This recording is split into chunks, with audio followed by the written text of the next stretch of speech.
على رسوله الكريم أما بعد فأعوذ بالله من الشيطان الرجيم بسم الله الرحمن الرحيم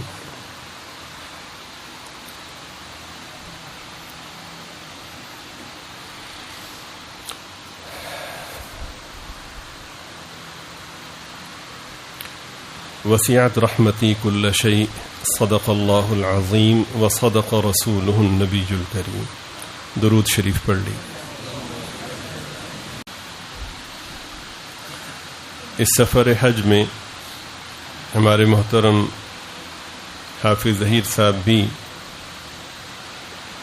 ہمارے گروپ میں شامل تھے اور ان کی بڑی محبتیں اور عنایات میسر رہیں، اور ہر ساتھی کا جو رویہ تھا اور جو ان کے جذبات تھے بلا مبالغہ وہ اتنے اعلیٰ درجے کے تھے کہ لفظوں میں انہیں بیان کرنا ممکن نہیں ہے. حافظ ظہیر صاحب آج اپنے جذبات کے حوالے سے کچھ فرمانا چاہ رہے تھے، لیکن شاید کچھ وقت لینا چاہ رہے ہیں اپنے مفاہیم کو جمع کرنے کی نسبت سے، تو آج انہوں نے رخصت چاہی ہے. اللہ تعالیٰ اپنے کرم سے خیر کی طرف ہمیں متوجہ فرمائیں.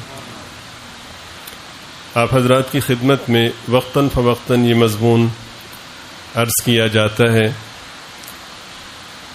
کہ سنت مبارکہ کے دو پہلو ہیں، ایک عملی پہلو اور ایک اعتقادی پہلو. عملی پہلو تو یہ ہے کہ یہ کام سنت ہے، سرکار دو عالم صلی اللہ علیہ وسلم نے اسے اختیار فرمایا اور آپ کی منشا ہے کہ اہل ایمان بھی اسے اختیار کریں.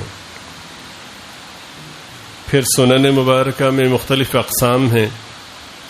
بعض سنن مبارکہ ایسی ہیں کہ آپ صلی اللہ علیہ وسلم نے انہیں کثرت سے اختیار فرمایا اور مختلف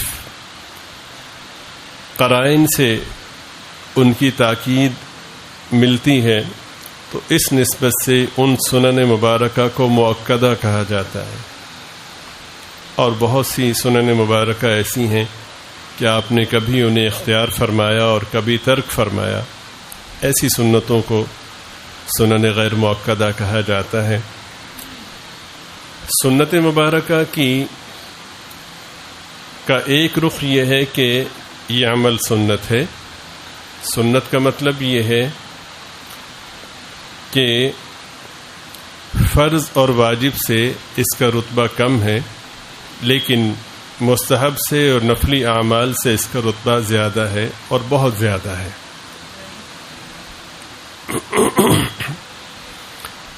اس مفہوم میں بعض اوقات بعض لوگ یہ سمجھتے ہیں یا کہہ دیتے ہیں کہ بھئی کون سا فرض ہے، سنت ہی تو ہے.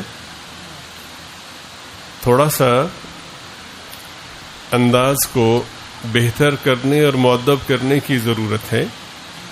اس میں شک نہیں کہ فرض نہیں ہے، لیکن اس میں بھی شک نہیں ہے کہ سنت ہی تو ہے کا یہ مطلب لینا کہ اس کی اہمیت نہیں ہے، یہ بہت ہی خسارے کی بات ہے.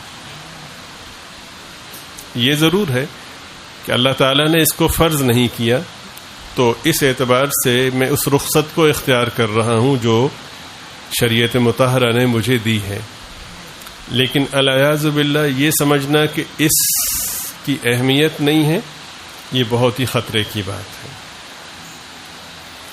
حضرت مجدد صاحب رحمۃ اللہ علیہ فرماتے ہیں کہ سنت مبارکہ کو غیر مسنون اعمال پر جو فوقیت اور برتری حاصل ہے وہ اتنی زیادہ ہے کہ ہم چاہیں بھی تو اس برتری کو کسی پیمانے پر بیان نہیں کر سکتے.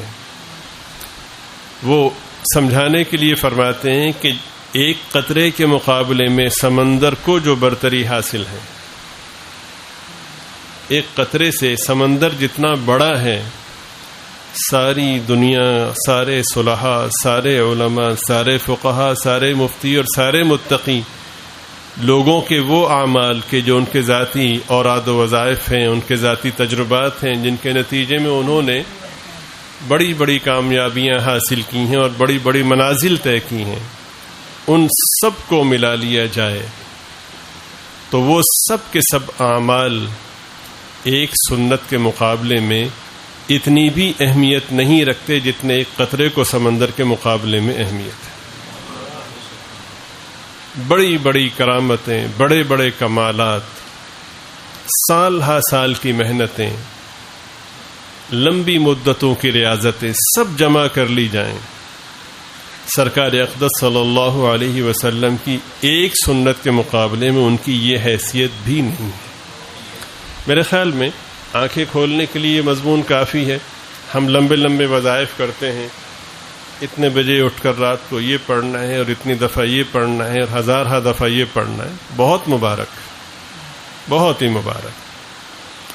ہزار کوشش کر لیں، سنت اگر سونا ہے تو یہ سب مل کر سونا نہیں بن سکتا. ترازو آپ کا بھر جائے،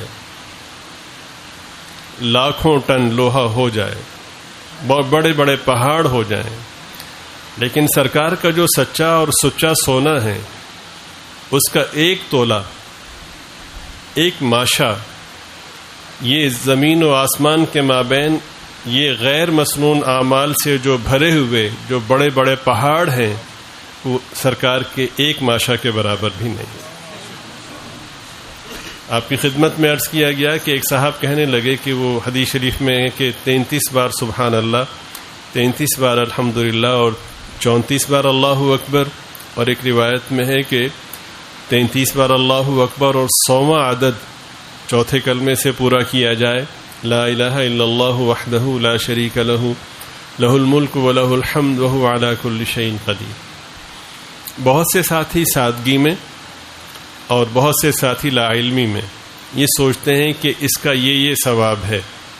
کیا ثواب ہے؟ اس کا ثواب یہ ہے کہ کوئی شخص نماز کے بعد اس کو پڑھتا ہے اور دوسرا شخص 1000 نہیں، 1 لاکھ نہیں، 1 کروڑ نہیں، 1 ارب نہیں، 1 خرب روپے اللہ کے راستے میں خرچ کرتا ہے. جس شخص نے سنت سمجھ کر نماز کے بعد اس عمل کو پورا کیا، اس کو 1 خرب روپے خرچ کرنے کے والے کے مقابلے میں زیادہ ثواب ملے گا.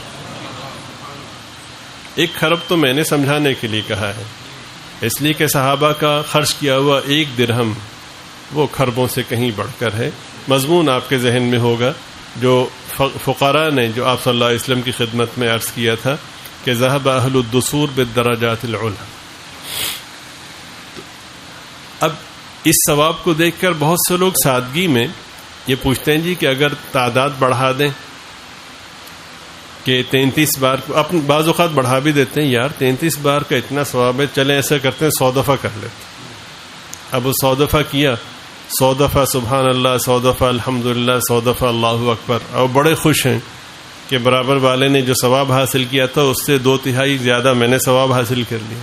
تو پوچھتے ہیں اگر زیادہ پڑھ لیں تو ان کی خدمت میں گزارش ہے کہ لفظ سبحان اللہ کے الفاظ کا جو ثواب ہے اس حوالے سے تو 100 دفعہ پڑھنے والے کو 33 بار کے مقابلے میں زیادہ ثواب مل جائے گا، لیکن جو سنت کی اہمیت ہے وہ 33 کے ساتھ مخصوص ہے، نہ 34 کے ساتھ ہے، نہ 32 کے ساتھ ہے. وہ 33 کے ساتھ اتنی مخصوص ہے کہ 33 لاکھ دفعہ بھی آپ پڑھ لیں گے تو آپ کو آپ کی مرضی کا جو ہے وہ ثواب ملے گا، لیکن سنت ثواب کے آپ کنارے تک بھی نہیں پہنچ پائیں گے، عشر عشیر کو بھی نہیں پہنچ پائیں گے. پھر بھی سمجھ میں بات نہیں آتی تو اب تو سمجھنا بہت آسان ہے. آپ نے اپنے کمپیوٹر کو اپنے موبائل کے کوڈ لگا رکھا ہے، اس کوڈ میں اپنا نام آپ نے فٹ کیا ہوا ہے.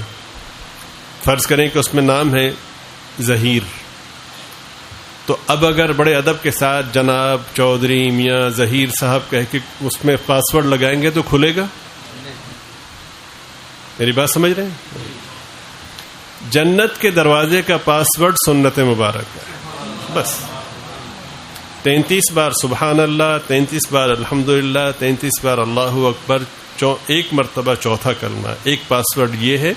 دوسرا پاس ورڈ ہے 33 بار سبحان اللہ، 33 بار الحمدللہ، 34 بار اللہ اکبر. یہ لگائیں گے تو کھلے گا، اس سے کم کریں گے نہیں کھلے گا، اس سے زیادہ کریں گے نہیں کھلے گا. میرے خیال میں اب بات سمجھ آ جانی چاہیے. حالانکہ کوئی کہہ سکتے ہیں جناب حافظ ظہیر صاحب نے تو خالی ظہیر لکھا تھا، میں نے شروع میں بھی ادب کے الفاظ استعمال کیے، وہ چودھری ہیں چودھری بھی لگایا، میں نے آخر میں صاحب بھی لگایا، میں نے کہا بھائی دامت برکاتہم بھی لگا دیں، وہ نہیں کھلے گا. آپ سمجھ رہے ہیں؟ وہ جو مالک نے طے کیا ہے، یعنی خود انہوں نے طے کیا ہے، اس کی اہمیت ہے. تو سبحان اللہ 33 بار، الحمدللہ 33 بار، اللہ اکبر 34 بار، یا دوسری ترتیب، یہ مالک نے طے کیا ہے. کس نے طے کیا ہے؟ مالک نے طے کیا ہے، اور مالک نے قبولیت کے حوالے سے اپنے حبیب کی زبان کو معیار قرار دیا ہے. اس کے بغیر نہیں کھل. بس سنت مبارکہ یہ ہے.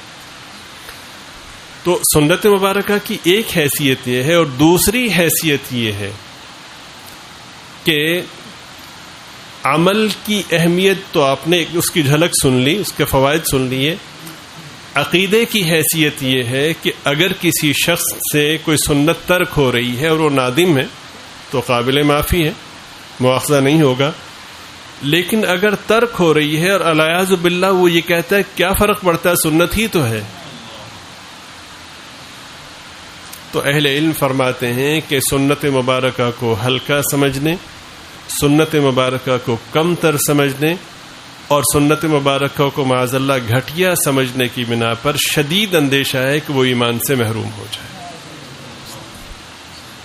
قرآن کریم میں اس کے مظاہر موجود ہیں کہ اعمال کے ضائع ہونے کے لیے، ایمان کے سلب ہونے کے لیے کلمہ کفر کہنا ہی ضروری نہیں ہے کہ آدمی معاذ اللہ اپنے آپ کو کہے کہ میں کافر ہو گیا، یا کچھ اور ایسی باتیں کہے، یا الیاذ باللہ اللہ اور اس کے رسول کی بے ادبی کرے. یہی ضروری نہیں ہے. اس کے علاوہ بہت سے مفاہیم ایسے ہیں کہ جن میں کلمہ کفر بھی نہیں ہوتا، گستاخی بھی نہیں ہوتی، لیکن آدمی ایمان سے محروم ہو جاتا ہے. جیسا کہ آپ کے علم میں ہے، قرآن کریم میں یہ واضح طور پر موجود ہے، لا ترفعوا اصواتکم فوق صوت النبی. اپنی آوازوں کو حضور پاک صلی اللہ علیہ وسلم کی آواز سے بلند مت کرو. اب یہاں پر ایک شخص واضح طور پر خیر کی بات کہہ رہا ہے، بہت اچھی باتیں کہہ رہا ہے، امت کے نفع کی باتیں کہہ رہا ہے،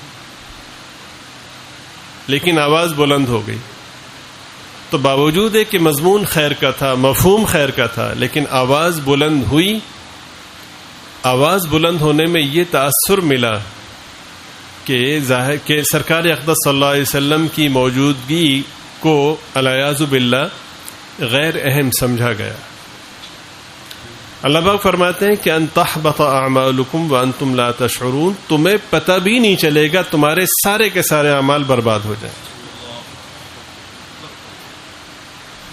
اسی طرح اللہ تعالیٰ کے احکامات کو ناپسند سمجھنا،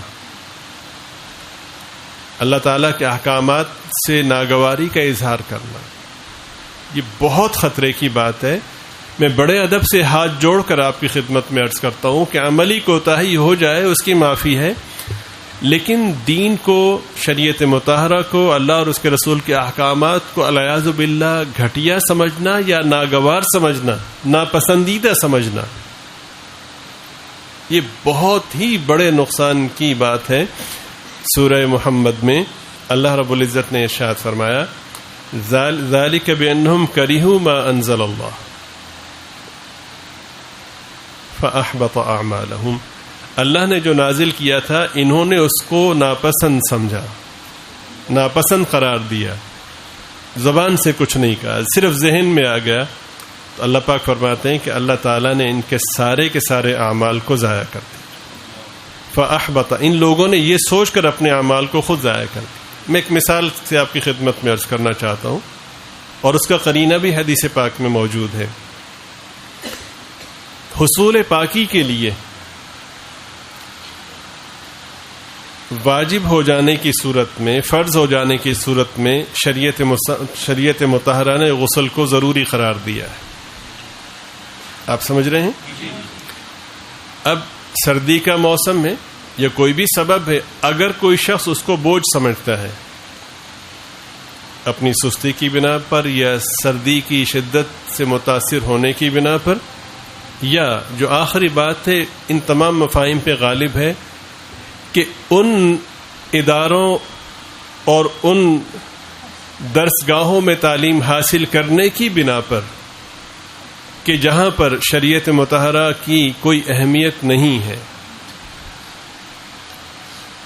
وہاں جن پروفیسر سے، جن اساتذہ سے پڑھا، غیر اسلامی ماحول، غیر اسلامی نظام، غیر اسلامی نصاب، اگر یہ بات ذہن میں آ گئی کہ یار یہ کیا بوجھ مسلط کر دیا گیا ہے کہ اس طرح نہاؤ گے تو پاک ہوگے، میری بات سمجھ رہے ہیں؟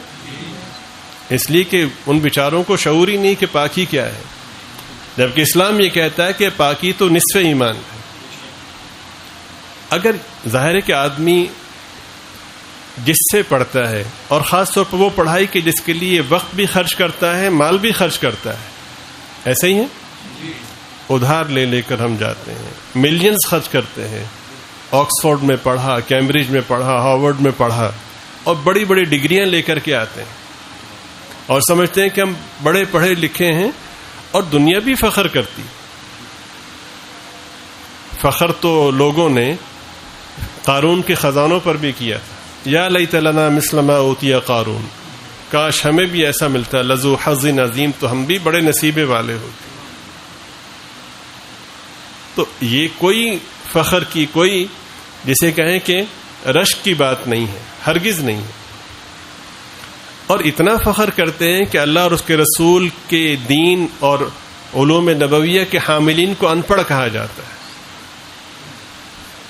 کیا فائدہ تیری تعلیم کا جو تجھے قبر میں پہنچنے کے بعد ایک رتی بھی فائدہ نہ دے، اور کیا بلندی ہے اس تعلیم کی کہ قبر میں رکھنے کے بعد قبر حد نگاہ وسیع ہو جائے اور قبر جنت کا باغ بن جائے۔ سوالات جو قبر میں ہوں گے ان کے جوابات تو پھر اسے ہی میسر ہوں گے جس نے سیکھنے کی کوشش کی ہوگی، جس نے ان درسگاہوں میں پڑھا ہوگا جن درسگاہوں میں جوابات سکھائے جاتے ہیں۔ اور کیا شان ہے، ایک بہت بڑے اللہ والے تھے، ان کا انتقال ہوا تو بعد میں کسی نے انہیں خواب میں دیکھا تو پوچھا کیا رہا، کہنے لگے کہ فرشتے آئے اور آ کر کہنے لگے من ربک ما دینک من نبیک۔ یہ سوالات تو ہوں گے اور یقیناً ہوں گے۔ یہاں پر بھی بہت بڑا علم یہ ہے کہ بھائی مرنے کے بعد کس نے جینا ہے، کس نے دیکھنا ہے، نہیں نہیں نہیں، بہت بڑی غلطی ہے، بہت بڑی غلطی ہے۔ پریشانی کی بات یہ ہے کہ جب دیکھو گے تو اس وقت یقین کوئی فائدہ نہیں دے گا، ابھی یقین کر لیں گے تو فائدہ ہو۔ ہمارا بہت بڑا المیہ ہے، جس سے بھی پوچھیں جناب آپ دین سے محبت کرتے ہیں، اللہ اور اس کے رسول سے محبت کرتے ہیں، تو ہم بڑے جوش سے کہتے ہیں جی کیوں نہیں، جھگڑا کرتے ہیں، منہ سے جھاگ بہنے لگتی ہے۔ اللہ والوں سے بڑی محبت کے ساتھ کیا کہنے، جی سبحان اللہ، حضرت سیدنا عبد القادر جیلانی رحمۃ اللہ علیہ کا کیا کہنا، حضرت خواجہ نظام الدین رحمۃ اللہ علیہ کا کیا کہنا، وغیرہ وغیرہ۔ لیکن افسوس کی بات یہ ہے کہ اپنے بچوں میں سے کسی کو بھی اس جیسا نہیں بنانا چاہتے، نعوذ باللہ، اپنے عمل سے گھٹیا سمجھتے ہیں، یار اب یہ مسجدوں میں بیٹھ کے ٹکڑے کھائے گا، لوگوں کے ٹکڑوں پہ پلے گا، یہ بھی گھٹیا سوچ ہے۔ اللہ پاک فرماتے ہیں، نبی پاک صلی اللہ علیہ وسلم کی زبان اطہر سے کہلوایا، یہ لوگوں کے ٹکڑوں پر نہیں، اس کے ٹکڑوں پہ دنیا پلتی ہے۔ چودھری یونس صاحب، لعلکم ترزقوا بہ، ان کے ٹکڑوں پر دنیا پلتی ہے۔ تو یہ اگر بات ذہن میں آ گئی کہ چونکہ سوٹیڈ بوٹیڈ اور بظاہر صفائی ستھرائی اور پرفیوم وغیرہ یہ تو پھر مغرب ہی میں دیکھا جاتا ہے، پایا جاتا ہے، تو جس شخص نے وہاں پڑھا اور پروفیسر اور مضامین ان چیزوں کی اہمیت، پھر اگلے منظر نامے میں دنیاوی نظام حکومت چلانے کے لیے بھی یہی لوگ کارآمد سمجھے جاتے ہیں، تو یہ ساری کی ساری چیزیں مل کر ان کا انسان کا دماغ خراب کرنے کے لیے کافی ہیں۔ اگر کسی کے دل میں الیاذ باللہ یہ آ گیا، یار یہ کیا غسل جنابت، یہ ضروری کیوں ہے، الیاذ باللہ اس کو بوجھ سمجھا، تو شدید اندیشہ ہے کہ اللہ تعالیٰ کے احکامات میں سے کسی حکم کو بوجھ سمجھنے کی بنا پر، ناگوار سمجھنے کی بنا پر کہیں یہ ایمان سے محروم نہ ہو جائے۔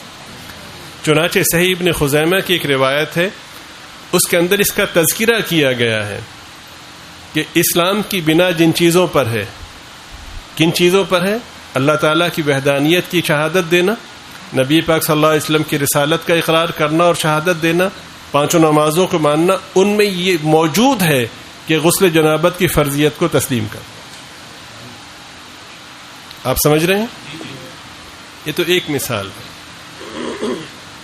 تو بڑے ادب سے آپ کی خدمت میں گزارش ہے، عملی کوتاہی اگر ہو جائے تو گناہ سے تو اس گناہ کی توبہ سے تلافی ہو جاتی ہے۔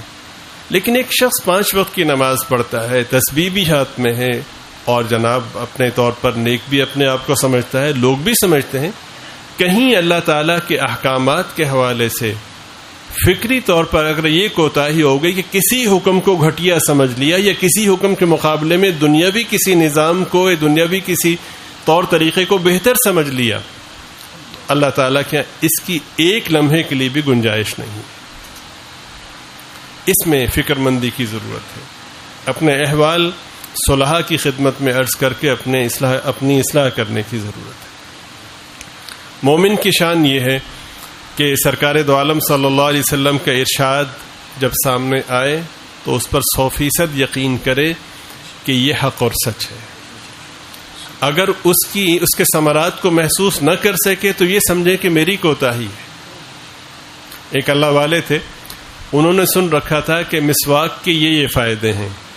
آپ کے علم میں ہے نا کہ مسواک کے کتنے فائدے ہیں؟ مسواک کے بہت سے فائدے ہیں، ان میں ایک عظیم ترین فائدہ یہ ہے کہ جو شخص وضو کرتے وقت مسواک کا اہتمام کرتا ہے، مرتے وقت اس کو کلمہ نصیب ہوتا ہے۔ یہ عظیم ترین فائدہ ہے۔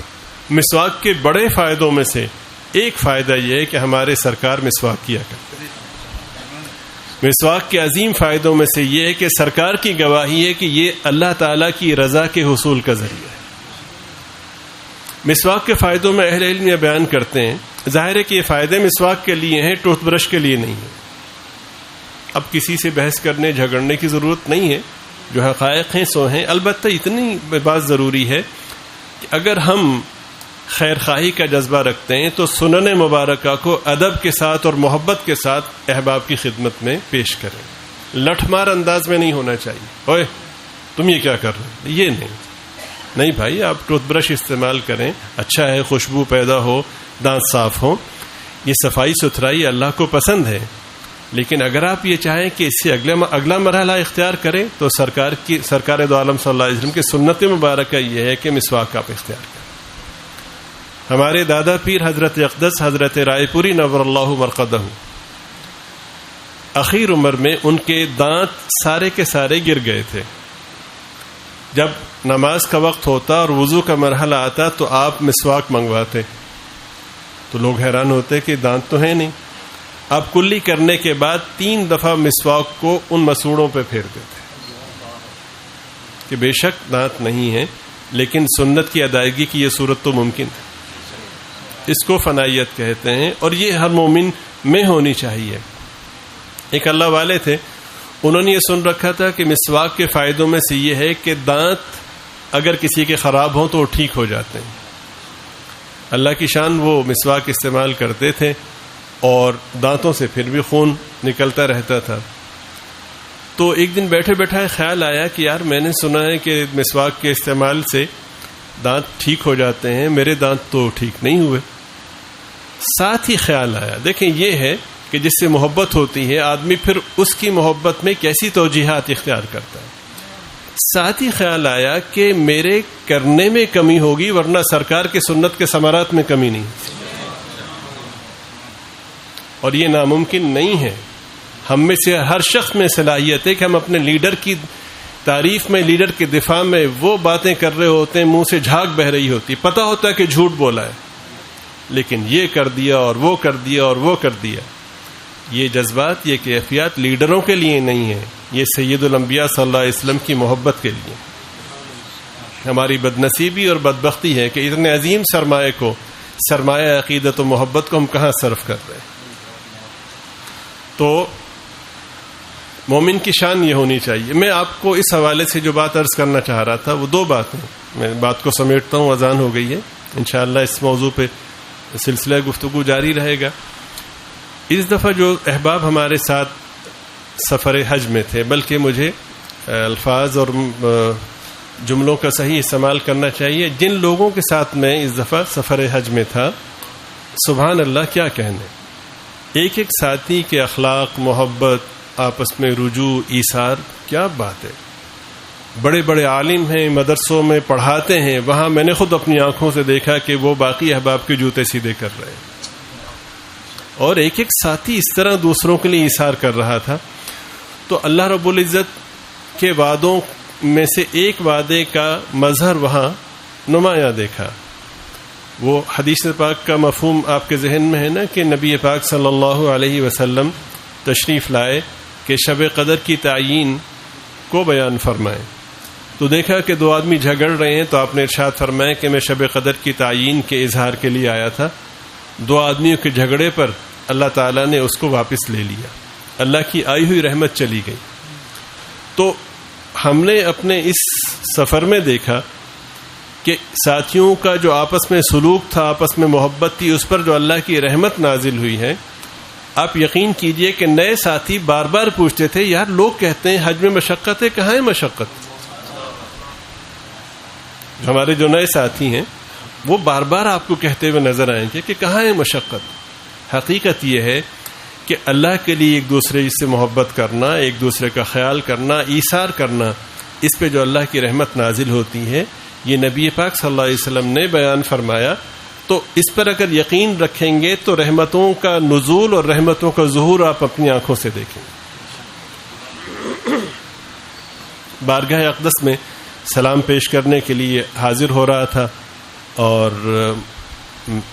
میرے ساتھ شفقتیں مجھے میسر تھیں. ہمارے چودھری اسلم صاحب تھے، حافظ سلمان صاحب تھے، حافظ عبداللہ صاحب تھے، اور میرے آگے حافظ ظہیر صاحب تھے. ان کی مہربانی ہم سب اکٹھے جا رہے تھے. تو حافظ طیب صاحب دامت برکاتہم بھی آ کر کے ملے حج کے بعد مدینہ منورہ میں، وہاں جہاں پہ ہم قیام پذیر تھے. تو یہ بھی سلام پیش کرنے کے لیے جانا چاہ رہے تھے. تو اب تھوڑی سی انہوں نے ترمیم یہ کی ہے کہ پہلے تو یہ تھا کہ باب السلام سے لوگ جائیں اور جا کر کے سلام پیش کر کے باب البقی سے نکل جائیں. یہ بڑے پاکیزہ اصطلاحات ہیں، باب السلام ہے، باب البقی ہے، باب الرحمہ ہے.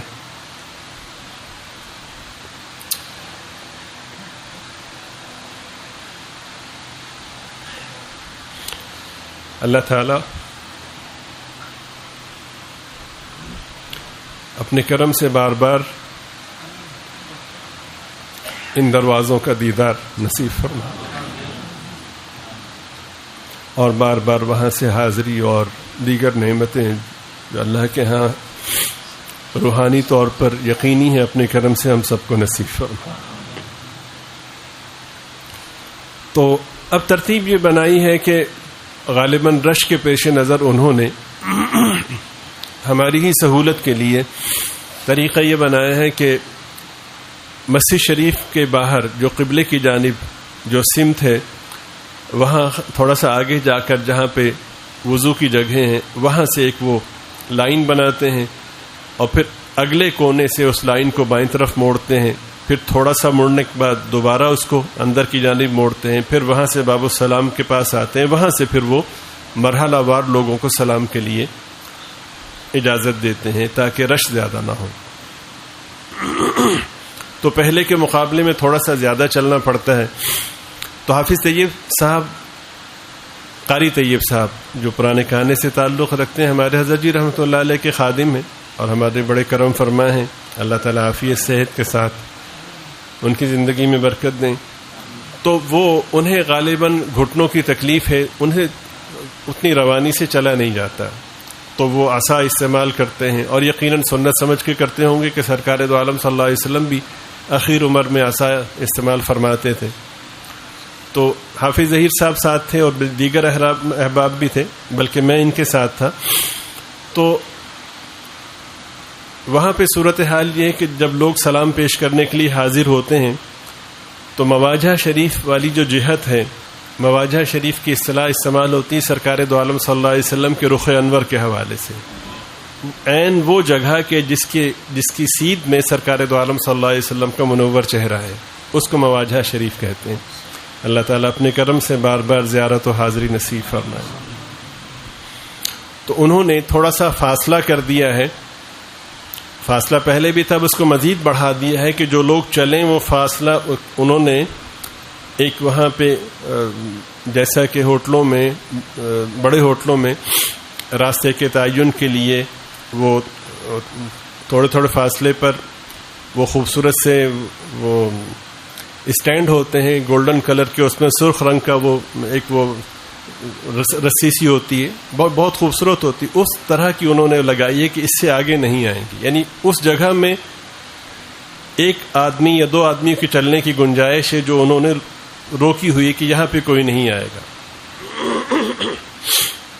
تو ہم سلام پیش کرنے کے لیے حاضر ہو رہے تھے اور آہستہ آہستہ آگے چل رہے تھے، تو قاری طیب صاحب جن سے ٹھیک سے چلا نہیں جاتا، جب یہ وہاں سے داخل ہوئے، ہمارے پیچھے تھے، داخل ہوئے تو وہاں پہ جو ڈیوٹی پہ موجود جو عملہ تھا، جو فوجی تھے، انہوں نے دیکھا کہ ایک ضعیف آدمی ہے جسے چلنا دشوار ہے، تو انہوں نے باقی مجمع اور رش میں سے نکال کر اس خالی جگہ میں سے گزارا کہ آپ یہاں سے گزر جائیں۔ تو یہاں پر ہر آدمی اپنے زاویے سے دیکھتا ہے، تو میں نے اپنے احباب کی خدمت میں اور انہیں کی برکت سے میرے ذہن میں آیا، اللہ،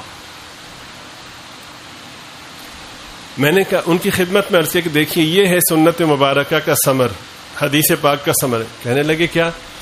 میں نے کہا کہ حدیث شریف میں ہے کہ لَتُنْصَرُنَّ بِضُعَفَائِكُمْ، تمہارے کمزوروں کی برکت سے تمہاری مدد کی جاتی ہے۔ یہ سب سے کمزور تھے اور ہم ہٹے کٹے ہیں، یہاں پہ چل رہے ہیں، تو ان کو اللہ نے وہاں سے گزرنے کا موقع دیا جہاں پہ کوئی رکاوٹ نہیں۔ مدد کی کیا صورت ظاہر ہے کہ حافظ عبدالرؤوف صاحب بڑے سمجھدار ساتھی ہیں، وہ خادم کی حیثیت سے ان کے ساتھ ان کا چلیں، کمزور بھی گزرے اور خادم بھی گزرے، دونوں کا کام بن گیا۔ یہ حدیث پاک کے مفاہیم ہیں جو اہل ایمان کو ہر وقت ذہن میں رکھنے چاہیے کہ میرے آقا نے جو فرما دیا وہ حق اور سچ ہے۔